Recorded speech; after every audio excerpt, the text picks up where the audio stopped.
Come in. Welcome. I'm E.G. Marshall. Once again, it's time for that journey through the world's most mysterious landscape, the complex mind of a human being. What does the mirror show you? Does the mirror know more than appears on the surface? How deeply can it probe? Consider a lady named Helen Stewart. Fred! What is it? Tell me, what is it? Look! Look at what? Look at the mirror. What about the mirror? Well, can't you see? I'm not in it. I'm not in the mirror. I've lost my reflection. Fred, do you know what this means? Please, Helen. It means I no longer exist. It means I've disappeared.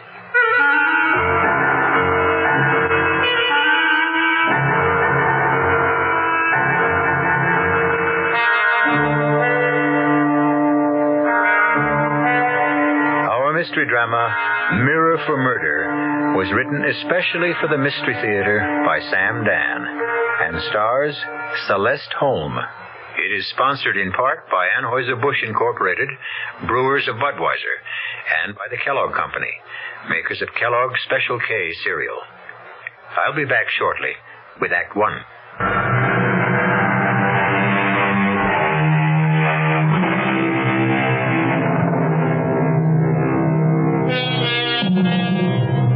Future historians will look back on our times, and they will, of course, give them a name.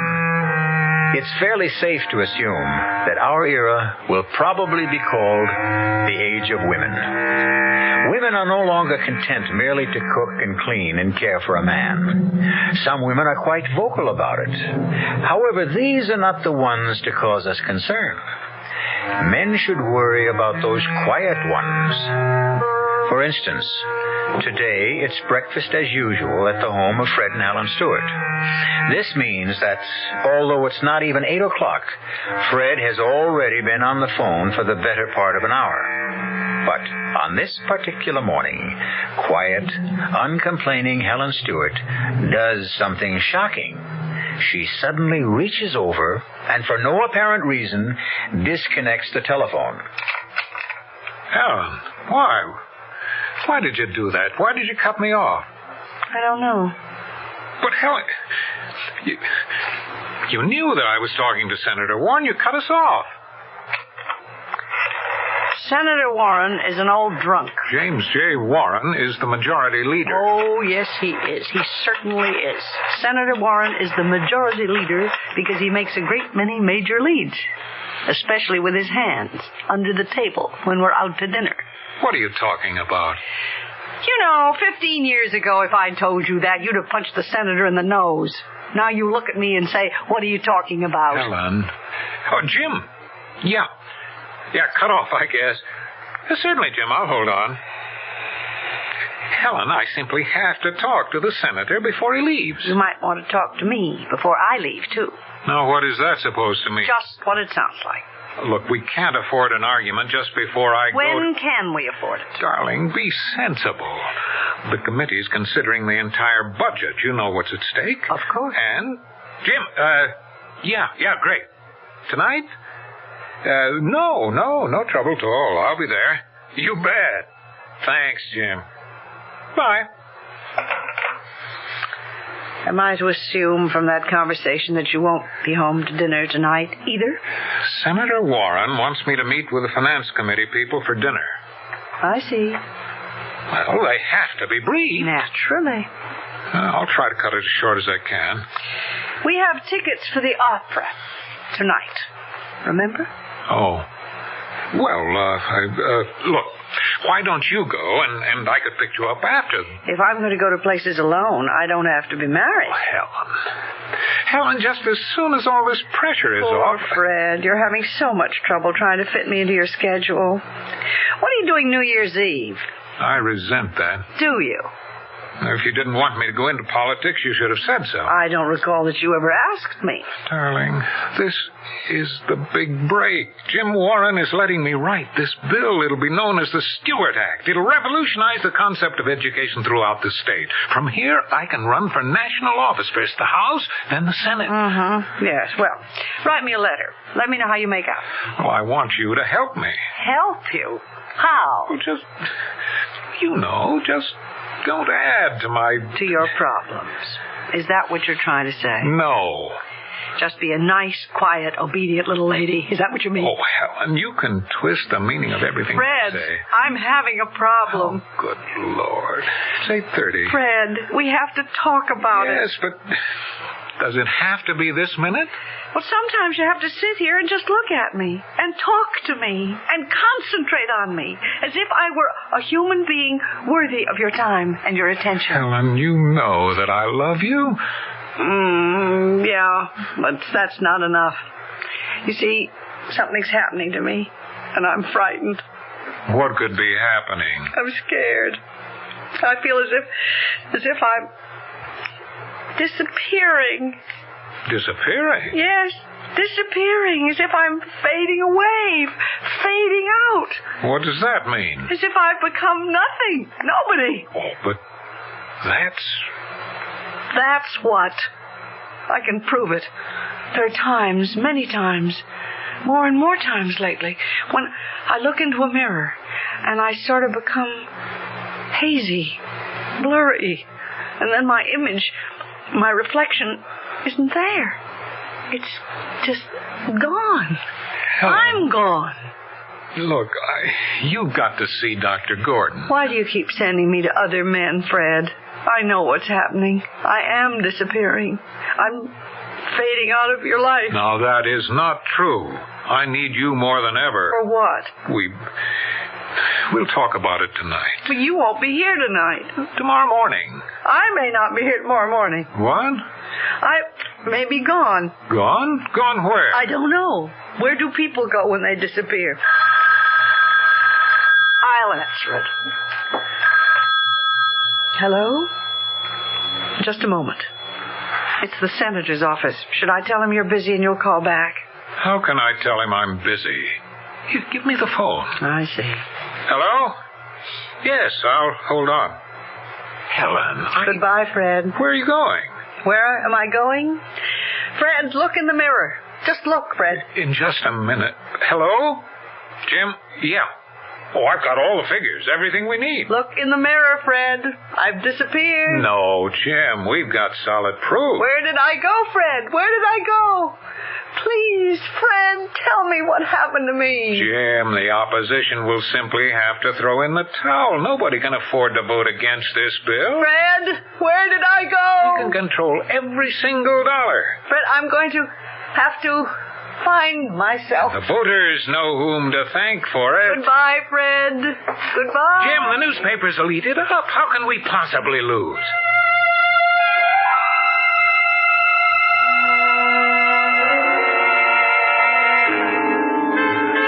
Key to 247, please. Here you are, Miss Craig. How did you enjoy the skiing this morning? Fine, thank you. Planning to stay with us for a while? Well, I know it's quiet here. We're off the beaten tourist path. I'll see. Oh, you have a message, Miss Craig. A message? That's impossible. Impossible? Well, nobody... I don't see how anybody... A gentleman asked for you. For me? Yes, for Miss Helen Craig. That's you, isn't it? Yes. He said to tell you that he'd be waiting for you in the coffee shop. Oh, well, thank you. Hello, Helen. How did you know my name is Helen? Well, I've been waiting for you the past couple of days. I didn't know for sure when you'd show, what name you'd use. So I sneaked a peek at the register. Helen Craig, huh? Well, that's as good a name as any. What do you mean you're waiting for me? I don't know you. Of course not. Let me introduce myself. Mike Perry. Please tell me what this is about, Mr. Perry. You know, I never believed the contact would be a dame. This woman's slip thing, it's running wild. Although, a dame is smart, but Who'd figure a day? You obviously have me mistaken for someone else. There's no mistake. You know it, and I know it. But you're playing it right. Cool, okay. We're ready to deal. Once again, Mr. Perry, there seems to be some mistake. Yeah. See, we gotta set up a meet between you and my boss. He's due in tomorrow. He's got the dough and the details. Mr. Perry, please, excuse me. Sure. I may want to talk to you later. You'll be around, won't you? Mr. Perry, please, whoever you are, do be good enough to excuse me. Just a minute. Who is it? Room service. Well, I'm afraid there's a mistake. I mean, I didn't order Compliments anything. to the house. Oh. Let me set this down. Well, thank you. My name's Farrell. Yes? I've been assigned as your contact. My what? Your contact. What's going on? It's safe to talk. I've checked the room out. There aren't any bugs. I don't understand. So you're Rose Temple. I'm not any Rose Temple. You're mistaken. I'm Helen Craig. Naturally, you wouldn't use your real name, but everybody in the department knows about you, and I consider it a privilege to work with you. Please, let me explain. A mistake has You're been... very unorthodox, but you do get results. Well, what makes you think Simple. We knew you'd be contacted by Mike Perry as soon as you got here. I've had Mike under surveillance every minute. Now, Rose... I'm not Rose. You're absolutely right. You'll have to concentrate on your new identity. I'll call you Helen. How did you do it? How did I do what? Helen, I'm on your side. How did you get them to think you had all those diamonds? Mr. Farrell, there's something very wrong here. Okay. There's certain things I'm not required to know. I was just curious. Mr. Farrell. Did Mike Perry set up the meeting yet? Mr. Farrell. Why don't you call me Jerry? You're making a big mistake. You never relax, do you? Well, that's probably the secret of your success. I simply don't know why you both think... You'll have to tip us off as to where the rendezvous is so we can move in and make the arrest. Oh, sure, I'll do that. Look, what's that? Look. Look at what? The mirror. What about the mirror? Are you okay? Oh, yes. I'm fine. I'm all right. Yeah, well, why don't you get some rest, huh? I'll see you later.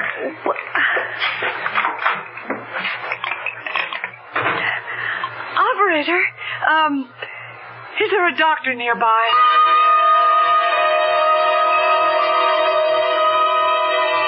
Well, I'm not a psychiatrist. I'm just an ordinary old country doctor, you know. What do you think about the mirror? I mean, the mirror, Dr. Bellows. Now, tell me again.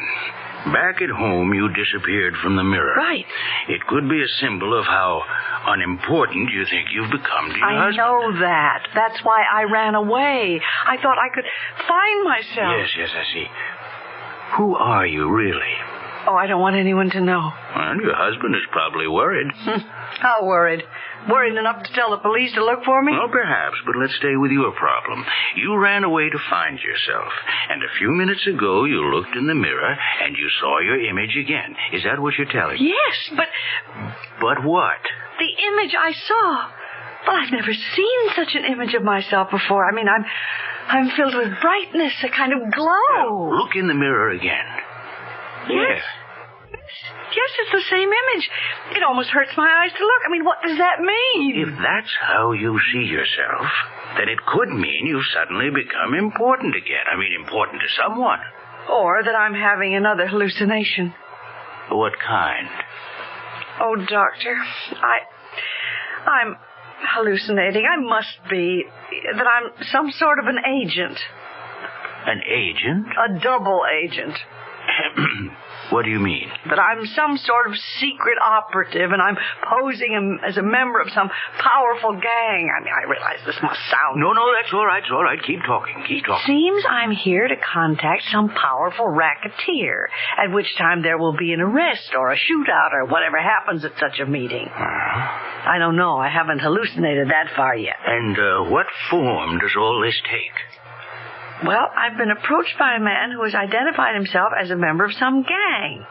And then I've been contacted by someone who's evidently my colleague in a law enforcement agency. Well, does all this happen at night? I mean, could these be dreams? No, it happened less than an hour ago. I actually spoke to the gangster in the coffee shop and to the government agent in my room. Well, then, why do you say these are hallucinations? Well, how could they possibly be anything else?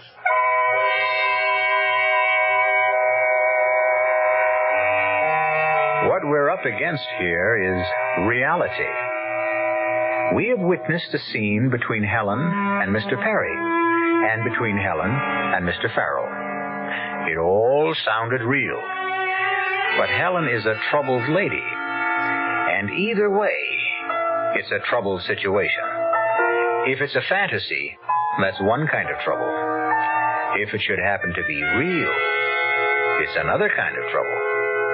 However it goes, I'll be back with some answers when I return shortly with Act 2.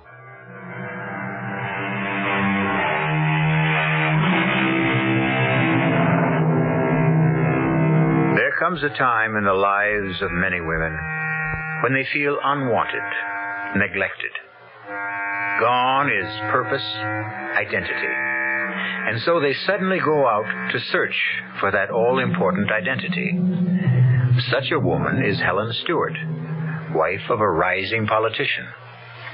We find her in a remote mountain resort where it seems that two other men have found her as well, a racketeer and a police agent, each of whom thinks she is there for a rendezvous. Or is all this in her mind?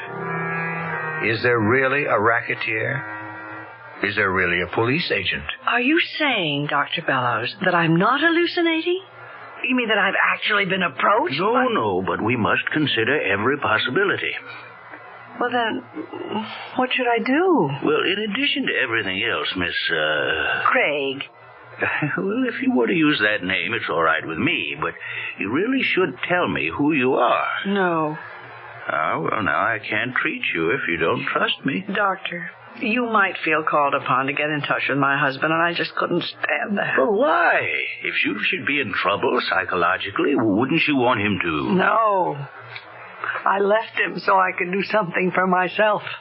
I'm not going to run back to him at the first sign of trouble. Whatever that trouble is. Well, we must find out what the trouble is. First, we must make sure that you are hallucinating. How? Well, now let me see. You've been approached by two men. What are their names? Well, the one who seems to be the gangster calls himself Mike Perry. The other one, Jerry Farrell, claims to be a police agent. He works here as a bellman. Mm-hmm. But how is this... Let's find out who they really are. How? Frank Winslow, who owns the place, is a close friend. I can get the information from him. Doctor, why am I doing this? Those two men, I've never seen them before in my life. Why should I... You've probably seen them before. Where? Oh, in the movies, or at least men who resemble them, and you've projected yourself into a situation. What if I keep hallucinating? What if they approach me again? If they do, it's because you want them to. They help to support your need for importance. But I can't go through life What am I going to do? Now, look, you've already started to do the right thing. You're trying to come to grips with the problem. Now, remember, whatever you do, don't panic. Don't waste your energy. Just be quiet, calm, rational, and everything will be all right.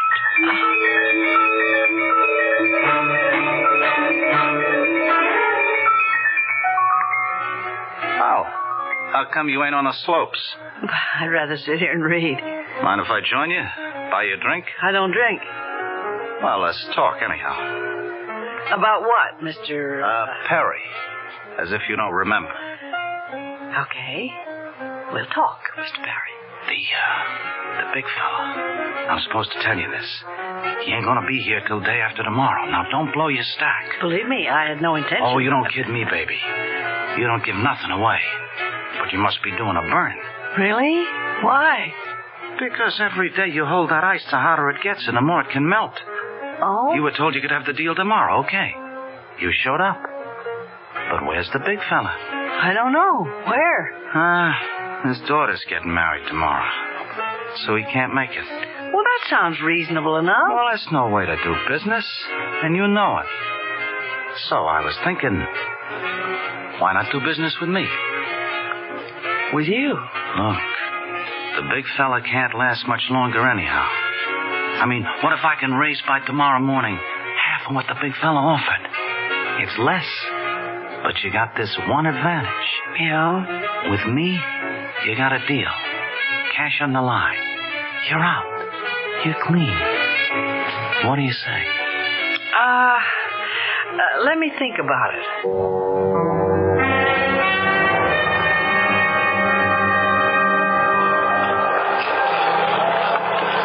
I didn't know you could skate. Well, what are you doing here, Mr. Farrell, I keep an eye on you. Oh. You were observed in the lounge talking with our friend, Mr. Perry. Oh, so? So, let's sit down. Nice, quiet little table. I'll buy you some hot chocolate, and you can tell me about it. Well, I'd rather skate if you don't mind. I need the exercise. That conversation with Perry. Oh, the scheduled meeting can't take place tomorrow. Why not? The big fella's daughter is getting married. What's the new date? Day after. I don't like it. Every extra hour makes it more dangerous for you. Well, there was an alternate suggestion. Yeah? I could deal directly with Perry. With Perry? He's willing to double-cross the big fella. Oh, so Perry figures to move against his boss. That makes it very rough for you. Why? Did you agree to deal with him? I'm thinking it over, supposedly. Bad. He's given himself away as soon as he realizes you're expendable. What can happen? He'll set up a meeting place. You show up with the diamonds. You get killed. But That's why I have to be there. We have to get Perry first. Oh. Of course, this blows the objective the office had set up to catch the big fella, but we have to save your life, huh? All right, where are the diamonds? The diamonds? Never mind. It's better if I don't know. But there are no... So Perry's decided to make his move against the big fella at last, huh? I'll have to check back and find out how we're supposed to play this.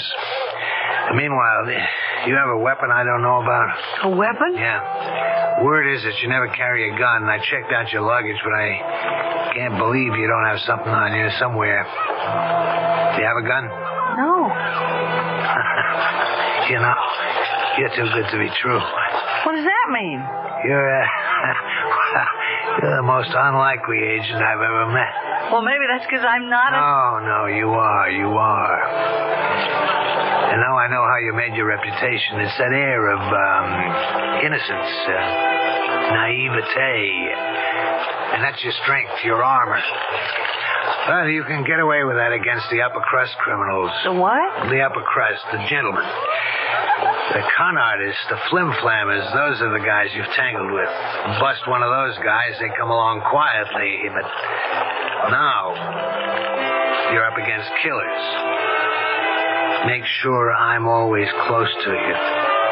Don't make a move unless you tell me.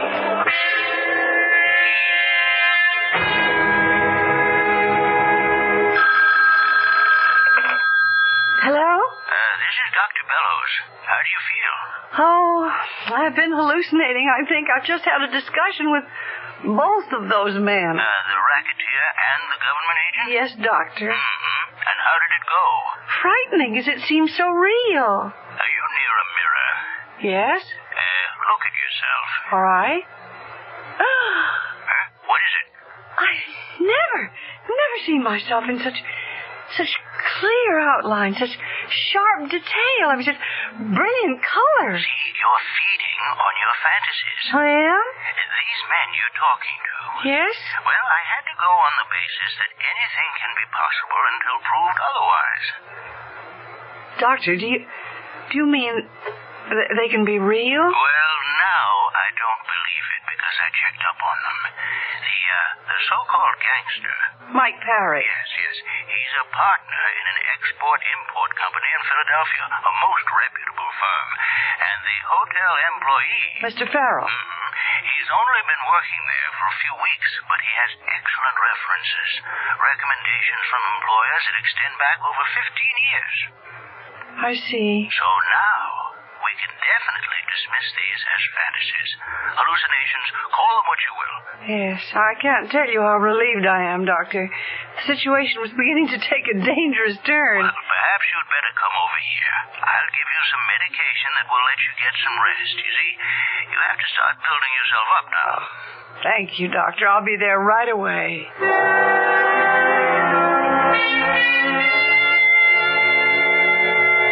But why, Doctor? Why are they so real? Because, you see, you need them. You need them to restore yourself. Can't you see what's happened? What? Well, you felt as if you had been, wiped out. So you retreated into fantasy to restore yourself. Yes. Well, that's all right for a start, but you will have to accept reality, you know. Huh? Find yourself, your identity in the real world. Yes, I know. Go back to your husband. Oh, I'm not sure I want to. Do you love him? Yes. And does he love you? Well, I think so, but what good is love if all it does is to make two people unhappy? If you love each other, you'll find a way to live together without destroying either one of you. Oh, I don't know. Oh, excuse me. Someone's come into my waiting room. I'll be back in just a minute.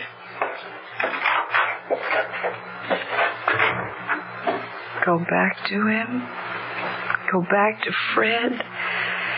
Oh, maybe if we could sit down and try to understand.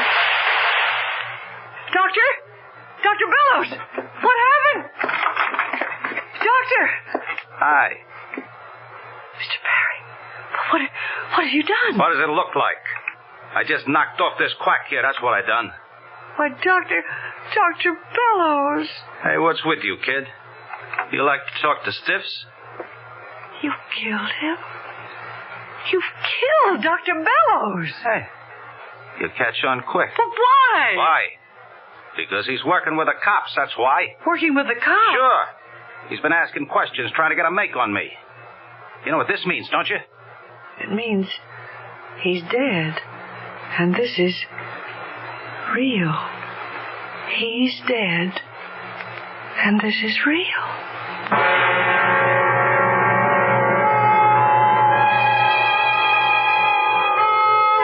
She looks at the dead man lying on the floor, and then she glances in the mirror.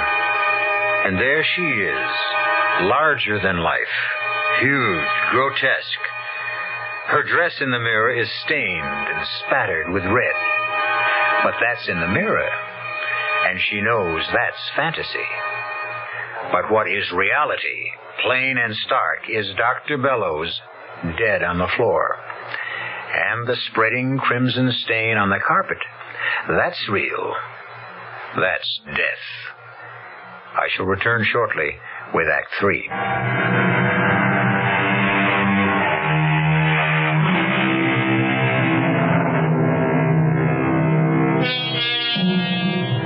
For some, life is an unstable blend of reality and fantasy. Normal people solve the problem by dreaming fantasy and living reality as nearly as they can. But sometimes common sense, rational thinking crumble under the stress. And then reality and fantasy vie with each other for a person's sanity. Right now, what Helen Stewart is looking at is no fantasy. It's a dead body. And talking to her is no figment of her imagination, but a living killer. He could have busted this thing wide open, and you and me could have landed in the clink. But you didn't have to... Come off it, sister. You don't need that act anymore. You've seen plenty of stiffs in your day. Even might have made your share of them, too. Now, about the ice. The ice? The diamonds. You got no choice. You got to deal with me now. It's me or nobody. Neither one of us can hang around here much longer. It's going to get hot. Mr. Perry, you see, I don't have the cops, the feds, and I'll bet the Interpol guys are in on it, too. You don't heist that kind of heist without everybody taking a hand. Hey, tell me something. How'd you doing? I want to get out of here. Oh, sure. I shouldn't be bothering you with questions, but... What a caper that must have been, huh? I've got to get out of here. Okay. Let's get back to the hotel. If you bring the ice to me, I'll be in my room. And I'll have something for you, too.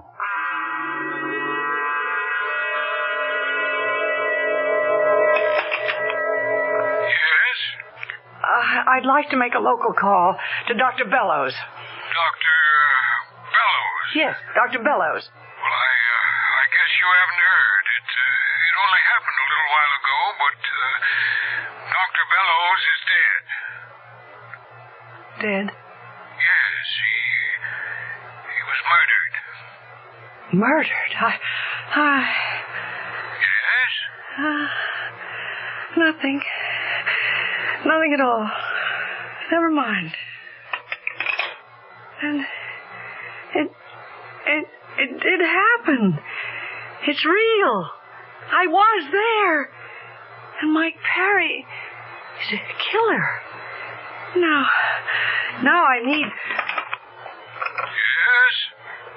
There's a bellman. You know, the man named Farrell? Yes, Jerry Farrell. Yes. That's the one. Could you send him up here right away? Well, I'll try to find him. Please, hurry. It's very, very important. Sure. Oh, miss, I have a call for you. Will you take it? A call for me? Well, who? It's from the hotel here. All right. I'll put it through right now. Hey, you got the ice? Mister, why do you insist? I know for a fact it ain't in your room. Where have you got it stashed, huh? Mr. Perry, I think you ought to know. Baby, I know everything I ought to know. Now you pick up that ice and be in my room with it in a half hour, see? Don't hang up. I've got to tell you. Oh, who's there? Open up. Who is it? Sheriff. The sheriff? Miss Craig, I believe that's how you're registered. Yes, that's my name. Helen Craig. I'm Sheriff Clegg here in Court County. Miss Craig, you have any identification? Oh, what do you mean? Or any papers that could prove you're Helen Craig? Well, Everybody has papers. Driver's license. I don't drive. Credit card. I always pay cash. And a checkbook with your name. I don't have a checking account. Ma'am, you want me to believe you don't have a single piece of paper with your name on it that could serve as identification? That's right. I don't suppose I have. Where do you live? Where do I live? You're not from around here. You have to live someplace. Well, I just moved. Where did you live before you moved? It was an apartment. Might I know the address? 278 Northeast 86th Street, New York City. If we checked there, would we ever find a record of your having lived there? Oh, yes, I'm sure. Now, look, I may be a hit constable, man, but I know that New York City streets don't have northeast or northwest. Oh, well, then why? Why are you asking me all these questions? Dr. Paul Bellows was murdered less than an hour ago, and you were the last person to have seen him alive. Me? Matter of fact, someone heard shots and saw you coming out of the house afterward. Oh, but I didn't. You didn't what? I didn't kill him. I didn't say you did, but you was there while it happened. That means you got some explaining to do. Oh, my Lord. Oh. Well, what is it? What you staring at the mirror for? Look at me. I feel all of it. The whole glass. I'm twisted and hideous. Now, calm yourself, miss. Now, take it easy. Sheriff, I'm not Helen Craig. I mean, that is, I'm not anymore. I'm Helen, somebody else now. Helen who? I'd rather not say. See, I blundered into something. I was mistaken for somebody else, and then... Just tell us who your husband is and where you're from, and we can clear this up quickly. Please, let me do it my way. I'm running away from him, and I can't just call on him to help me the first time I get into trouble. But do you have any idea of how much trouble you might be in? Yes, and it could ruin him. So, you see, I'd rather do it my way. What's your way? See, there's a man right here in the hotel. He can clear me. Like you, he's a law enforcement officer. What kind? Well, I gather federal government. A G-man? A T-man? Secret Service? Who? I really don't know, but he could satisfy you and clear me and... Who is he? Better let me get there. Sheriff Clegg? Yeah. Who? What's man's name? Farrell. Jerry Farrell. Huh. Who found him? Yeah, I see. He's dead. Okay, I'll be there right away.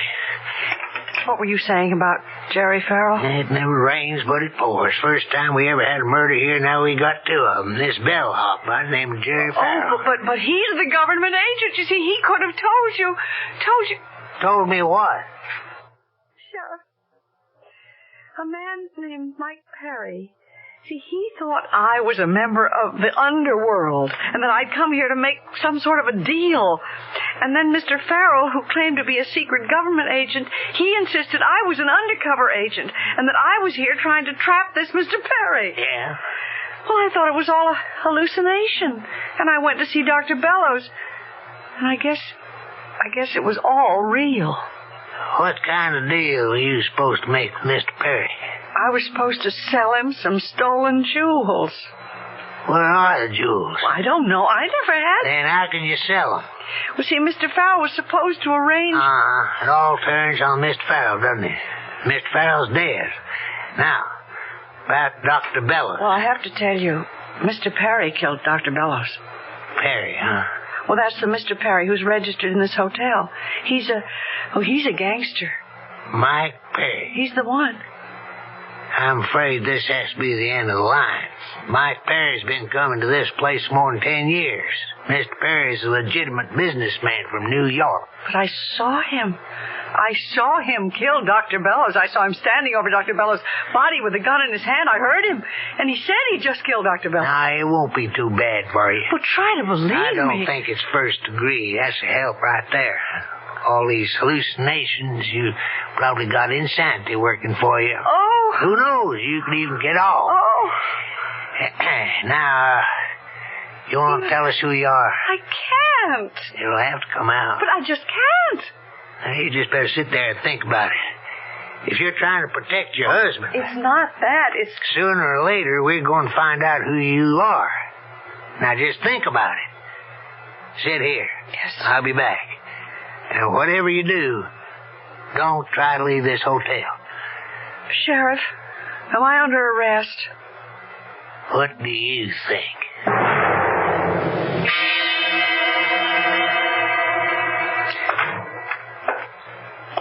Who's there?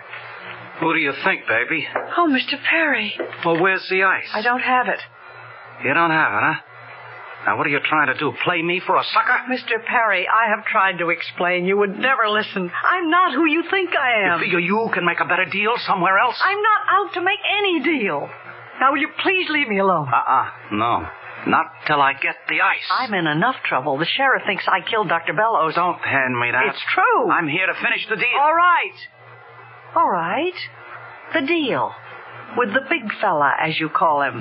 That was for... Give or take $1 million. You said you could pay half, all right? Show me your money. Oh, I see. I see what this is. You want a deal? Where's the money? Well, the money comes later. The money comes now. And I don't think you have it. You know, you could be right.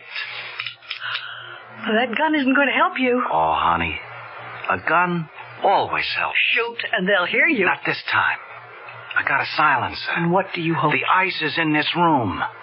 I'll find it. Mr. Perry. Meanwhile, I'll just take care of you. Don't! Sheriff. The sheriff. Well, what are you doing here? I saw him walk into your room, so I thought I'd listen. I was wrong about him.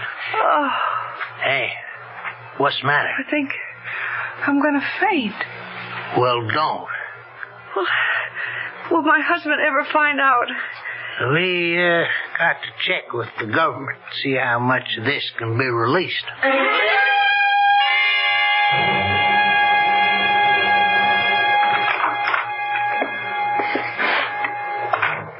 Fred? Helen?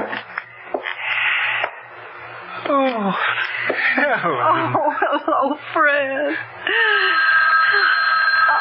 I'll answer it. Hello? Oh, just a minute. It's Senator Warren's office. Oh, that's the call I've been... No. Tell them I'm out.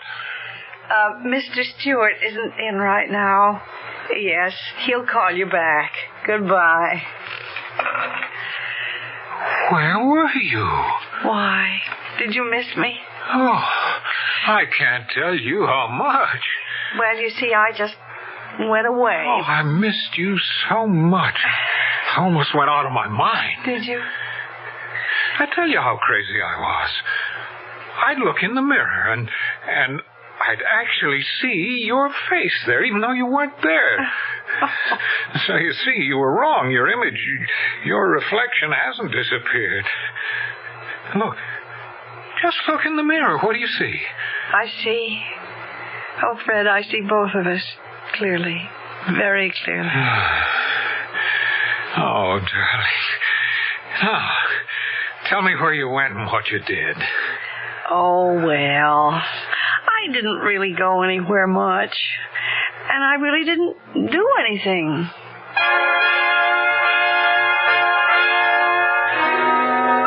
It shows you. What's reflected in a mirror anyhow? What's behind the face you see? Next time you notice a quiet, mousy little matron on a plane, a train, or a bus, don't dismiss her out of hand. Don't dismiss us either. I'll be back shortly.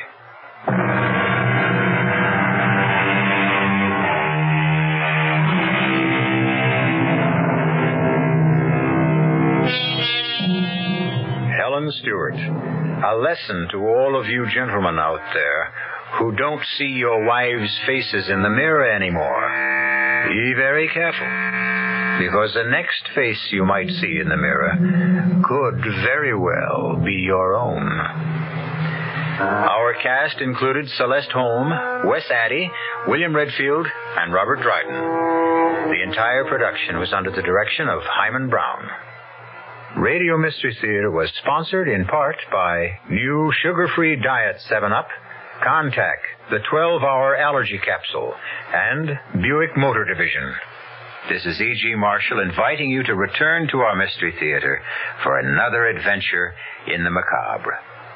Until next time, pleasant dreams.